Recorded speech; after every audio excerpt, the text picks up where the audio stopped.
todos, mi nombre es Guillermo Vilá y junto a mis compañeros José Francisco Ramírez e Irene Figuera vamos a hablar un poco sobre lo que fueron las características en el siglo XIX en Venezuela y la transición a la Venezuela petrolera.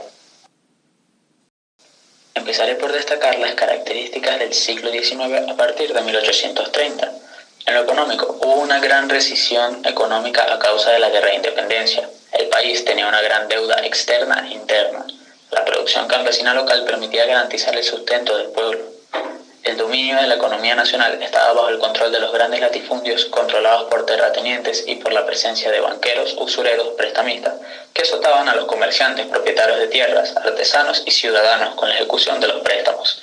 La sociedad era básicamente agrícola y ganadera, dependíamos mucho de la monoproducción y el café era el producto principal de producción.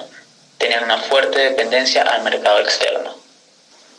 En el ámbito social, la sociedad estaba dividida políticamente en los bandos principales, conservadores y liberales. Estuvo también presente la abolición de la esclavitud, la sociedad pobre y analfabeta, y los terratenientes controlaban la producción agropecuaria. Era escasa la salud pública y de servicios, y falta de urbanismos y grandes ciudades sin infraestructura vial fue una de las más grandes características sociales de este periodo. En el ámbito político, se pueden destacar aspectos como que el periodo presidencial pasó de 4 años sin opción a reelección, que el voto censitario estuvo presente.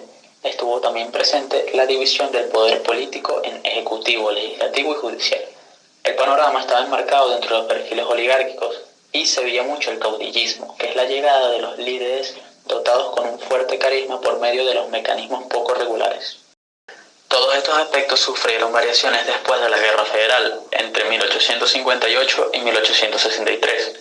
Por ejemplo, en lo político, la promulgación de una Constitución Federal en 1864, en el que se instauró la federación y se dividió el país en 20 estados. El voto comenzó a ser directo, secreto y universal. La expedición del secreto de garantías que, entre otras cosas, abolía la pena de muerte. Y se extingue la oligarquía conservadora y cae definitivamente el poder del país. En lo económico, los problemas se agudizaron de tal forma que la nación se endeudó empeorando la situación de la población. Estuvo también presente la destrucción de los centros de producción y la devastación de la actividad agropecuaria en los llanos y el declive del comercio exterior. En el ámbito social, hubo una reducción del ejército del gobierno central.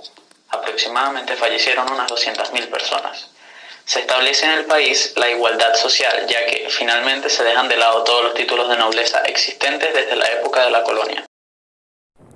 El primer presidente que tuvo Venezuela después de la independencia fue José Antonio Páez, quien como buen conservador no creía en el cambio y mantuvo estas características durante mucho tiempo hasta que su adversario, el líder del Partido Liberal Antonio Leocadio Guzmán, hiciera todo lo posible para llegar al poder. Uno de los principales movimientos que hizo que esto fuera posible fue la Revolución de Marzo, la cual con ayuda del mismo Partido Conservador se logró acabar con la hegemonía de los monagas. Aunque los liberales habían logrado su objetivo, aún no habían podido llegar al poder por algunos factores. Es por esto que el general Tirso Salvatierra da inicio a la Guerra Federal en 1858. En la cual finalmente se logró el ascenso político de los liberales o federales. Se dice que la guerra federal es de esos conflictos en los que una élite suplanta a otra permitiendo el cambio en la forma pero no en el fondo. Aún así, a partir del cambio de oligarquía ocurrieron ciertos acontecimientos que tuvieron como resultado el inicio de un Estado moderno. Antonio Guzmán Blanco fue el primero en encargarse de esto en sus 3 periodos presidenciales. En el septenio, entre 1870 a 1877, su gobierno centralizó el poder político, se ocupó de estabilizar la moneda y de aumentar la producción nacional. También contribuyó con la difusión de la educación de toda la población, con el decreto de instrucción primaria gratuita y obligatoria. Durante el quinquenio, entre 1879 y 1884, su gobierno fue dictatorial y constitucional al mismo tiempo. Creó el nuevo territorio delta en la región de las Bocas del Orinoco para evitar que Inglaterra nos siguiera arrebatando territorio que ampliaría aún más la superficie de la Guayana británica. En su último periodo, denominado bienio, entre 1886 y 1887, también es conocido como el gobierno de aclamación, ya que fue elegido como jefe de Estado mientras estaba en el exterior. De hecho, no termina su periodo presidencial y decide dejar la presidencia en manos de Hermógenes López. lo cual trajo como consecuencia que renacieran las antiguas luchas entre caudillos para adueñarse del poder, causando así conflicto entre los liberales para, finalmente, producir la caída del liberalismo amarillo en 1888 y 1889. 10 años más tarde ocurre la Revolución Liberal. Fue una campaña militar que provocó una guerra civil en Venezuela. Esta revolución fue liderada por Cipriano Castro y su principal objetivo era derrocar el gobierno de Ignacio Andrade.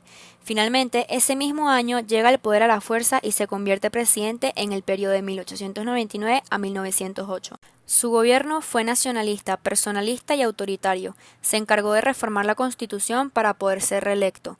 Los precios de los productos más importantes bajaron y es por eso que se suspendió el pago de la deuda que se tenía acumulado con las potencias extranjeras. La oposición interna al gobierno de Cipriano Castro se tradujo en una serie de intentos para despojarlo del poder. En el año 1908, el general Juan Vicente Gómez le hace un golpe de estado al presidente Cipriano Castro y se promulga presidente en el periodo de 1908 hasta su muerte en 1935.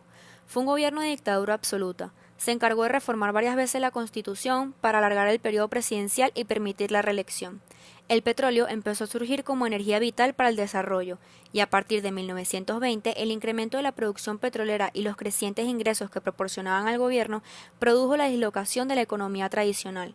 También se inició una época de trabajo esperanzador para la familia venezolana.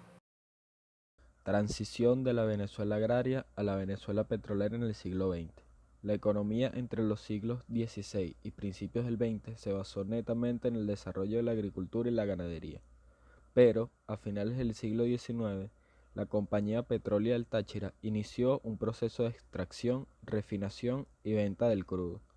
A finales del siglo XIX y comienzos del XX, no existía en el país la capacidad técnica y humana para explorar las tierras en busca de petróleo, extraer el crudo del subsuelo y comercializarlo. Es por esta razón que el Estado venezolano utilizó el régimen de concesiones para impulsar el desarrollo de la naciente industria petrolera. Con la concesión, el Estado cede a particulares, compañías nacionales o extranjeras el derecho de explotar las riquezas minerales en un territorio por un periodo determinado, a cambio del pago de un porcentaje de la producción. Entre estas principales compañías estaban la New York and Bermúdez Company, la Royal Dutch Shell, la Creole Petroleum Corporation y la Gulf Oil Corporation.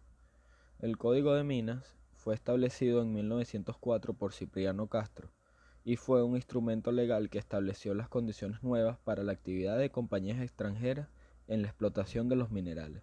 Entre los aspectos más resaltantes del código destaca el establecimiento de mayores impuestos para la explotación de los minerales. Los juicios sobre la actuación de las compañías extranjeras debían realizarse ante los tribunales venezolanos, y el Estado venezolano comenzó a tener la potestad de expropiar los bienes de las empresas transnacionales que actuaban en el país. Gracias a este código, Castro tuvo problemas con las potencias extranjeras. También, durante la época de Gómez, se brindaron algunas concesiones que fueron dadas por largos periodos de tiempo y tenían limitaciones para renegociar las condiciones de exploración, explotación y refinación del crudo. Estas políticas brindaron mayores oportunidades de enriquecimiento a las compañías extranjeras. Los cambios económicos que trajo el petróleo fueron que la explotación del petróleo generó un cambio de manera radical en la economía venezolana, especialmente a partir de 1925, cuando dicha actividad superó los renglones tradicionales de exportación. El mineral provocó un aumento exorbitante de los ingresos del país durante la primera mitad del siglo XX, a pesar de que la industria no estaba en manos de la nación. Y algunos cambios sociales que se dieron gracias al petróleo fueron: la población rural comenzó a trasladarse de los principales centros urbanos buscando mejores condiciones de vida. Empieza a existir una clase obrera con participación de los campesinos. Comienzan a existir los sindicatos, los cuales benefician al trabajador.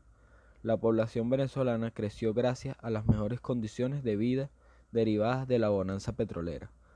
Y los recursos provenientes de la explotación petrolera sirvieron para terminar de conformar el Estado-Nación a través de la construcción de carreteras, la fundación de instituciones educativas oficiales y privadas. También hubo desarrollo de las industrias básicas, entre otras cosas.